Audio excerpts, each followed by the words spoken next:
Ibu, yang wajib untuk seorang muslim adalah bersyahadat la ilaha illallah Muhammadur Rasulullah. Itu yang wajib. Lalu pemahaman detailnya cukup dengan kul huwallahu ahad, Allahus samad, lam yalid wa lam yulad wa lam yakul lahu kufuwan ahad. Mati dalam itu, insyaallah mati dalam keadaan beriman.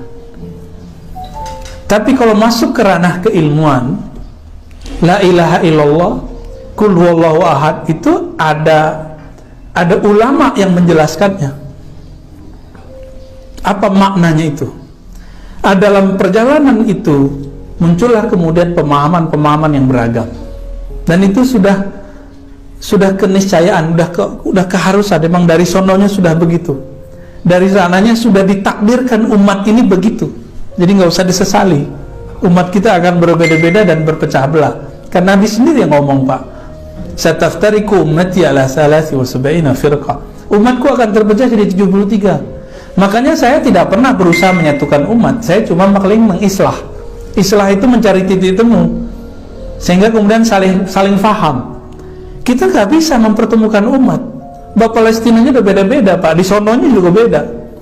Maka kita harus siap berbeda. Masalahnya banyak orang nggak siap berbeda. Nah, itulah kesombongan baru atas nama agama. Mestikah Bapak Ibu ini tahu akidah saya Asy'ari? Nggak mesti. Tapi cukup mengetahui bahwa Allah Ta'ala laisa kamitsli syai'. Surat Syura ayat 11. Tidak ada yang serupa dengannya. Allahu ahad, Allahus samad, ya. Allah itu ahad, esa. Penjelasan esa itu yang paling enak pakai sifat 20. Allah wujud kidam bako. Ya, masih diajarkan nggak, Bu?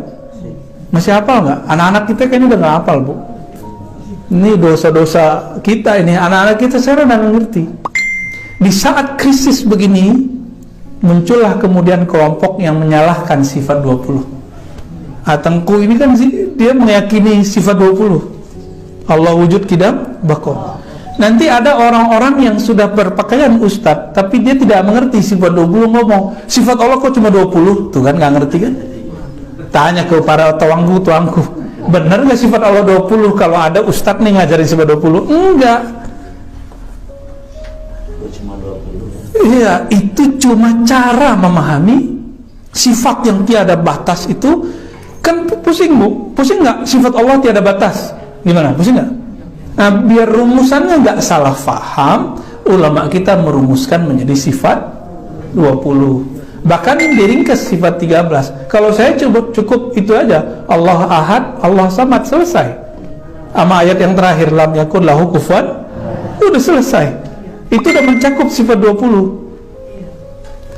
Allah ahad disebut tauhid ahadiyah atau tauhid huwiyah, karena diawali dengan kul huwallahu ahad.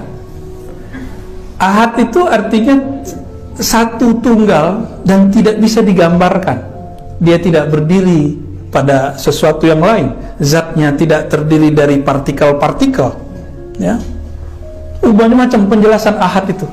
Ada versi akidah, ada versi sufi. Nanti kami insya Allah di surau di Payakumbuh nanti bahas tentang ahad itu. Ada namanya kitab Tufal Mursalah Martabat 7. Itu ada pembahasan khusus versi sufi.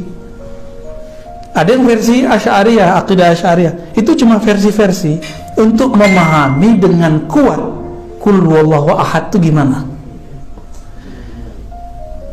Yang paling lucu, apa kata mereka? Gak usah ikut Imam Asy'ari. Imam Asy'ari bukan sahabat Nabi, gitu ya. Bukan salaf. Loh, Imam Asy'ari kan 1/3, 2/3 hidupnya bagian dari salaf. Lalu mereka menawarkan tauhid yang baru. Namanya 3 tauhid. Uluhiyah, rububiyah, asma wa sifat. Yang si pembuat tauhid ini bukan sahabat, bukan tabi'in, bukan nabi, bukan salaf. Namanya Ibnu Taimiyah. Wafat tahun 708 Hijriah. Bukan salaf, bukan sahabat Nabi. Loh, kenapa saya harus ikut tauhid yang 3 tapi nggak boleh ikut yang sifat 20? Nanti mulai masuk nih, ada, siapa tahu udah masuk ke masjid kita nih. Kayaknya udah masuk sih ya. Langsung kepada Allah, langsung kepada Rasulullah. Sama jualan mereka begitu. Maka mereka punya channel ya, di YouTube. Ma qalallahu wa rasuluhu apa yang Allah katakan dan Rasul katakan saja. Kita dengerin ceramahnya, kalamnya dia, bukan kalamnya Allah, bukan kalamnya Rasul Sallallahu Alaihi Wasallam. Ya, jadi kalau kafir kayaknya enggak ya. Jadi mereka enggak mengkafirkan Tuanku kayaknya enggak. Tengku Zulkarnain kayaknya enggak dikafirkan. Cuma mereka mengatakan sesat. Nah, ini mulai perang akidah nih Bapak Ibu. Mulai perang akidah. Bapak Ibu cek guru-guru tuanya semua itu mengajarkan sifat 20. Sifat 20 itu adalah buah dari manhaj ahli sunnah yang diriwayatkan oleh Imam Abul Hasan Al-Asy'ari, disebut Asy'ariyah. Apa kata mereka sekarang? Akidah Asy'ariyah sesat. Bu, selesai Bu. Kita dibilang sesat Bu. Jadi ibu yang belajar sifat 20 masa kecil, bapak yang belajar sifat 20 masa kecil itu dianggap sesat. Ngajak perang nggak tuh? Ngajak perang itu Pak, tapi perangnya perang ideologi, teologis. Nah, ini salah satu virus di akhir zaman. Lebih bahaya dari virus corona. Lebih bahaya dari virus corona. Serius. Virus corona paling menghindar-hindar dari orang, curiga dengan orang punya virus. Tapi kalau virus ini curiga orang ini ahli neraka gitu. Oh, ini sesat nih, dia sesat, begitulah terus. Ini korban nih. Korban disesat-sesatkan. Jangan-jangan antum korban kita. Anak kuliahnya di tempat itu dulu kan, di Jakarta dulu. Masya Allah. Afan tadi ya. Hitung aja. Ibnu Taimiyah abad ke-8 Hijriah, Imam Asy'ari abad ke-3 dan ke-4 Hijriah. Mana yang lebih dekat ke masa Rasulullah? Imam Asy'ari. Kenapa yang dianggap salaf Ibnu Taimiyah? Ya, nggak usah pakai dalil-dalil dulu deh, ya. Pakai tahun aja beres. Ya, Imam Asy'ari wafat tahun 324 Hijriah, lahir sekitar tahun 250-an, 25 atau 60. Lebih duluan beliau. Dan mereka buat kabar palsu tentang Imam Asy'ari. Imam Asy'ari 3 periode. Masa Mu'tazilah, masa Asy'ariyah, lalu masa Salaf. Loh, kok masa Salaf itu belakangan? Beliau hidup di masa Salaf, berguru kepada Imam Salaf, namanya Imam Zakaria As-Saji. Itu gurunya beliau.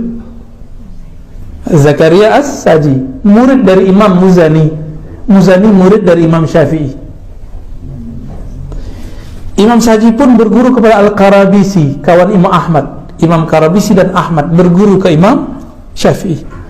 Karabisi, Ahmad beda penjelasan mengenai akidah, tapi akidahnya sama. Bertengkar mereka di masa hidup. Jadi cerita-cerita sekarang, debat-debat begini bukan barang baru. Al-Karabisi dulu dianggap sesat oleh teman-teman Imam Ahmad. Jadi kalau antum ntar dianggap sesat, terima aja tat. Ya. Kenapa pemahaman mereka itu seperti kalau tidak semangat, boleh kan? Kenapa sampai terkungkung seperti itu? Karena informasi banyak, atau memang ada doktrin yang nggak boleh subhan, nggak boleh semua tidak. Kenapa? Karena kita sendiri bukan dari basic agama, kita bisa cari. Ya. Baik, jawabannya nyambung tadi dengan pertanyaan antum Ustaz.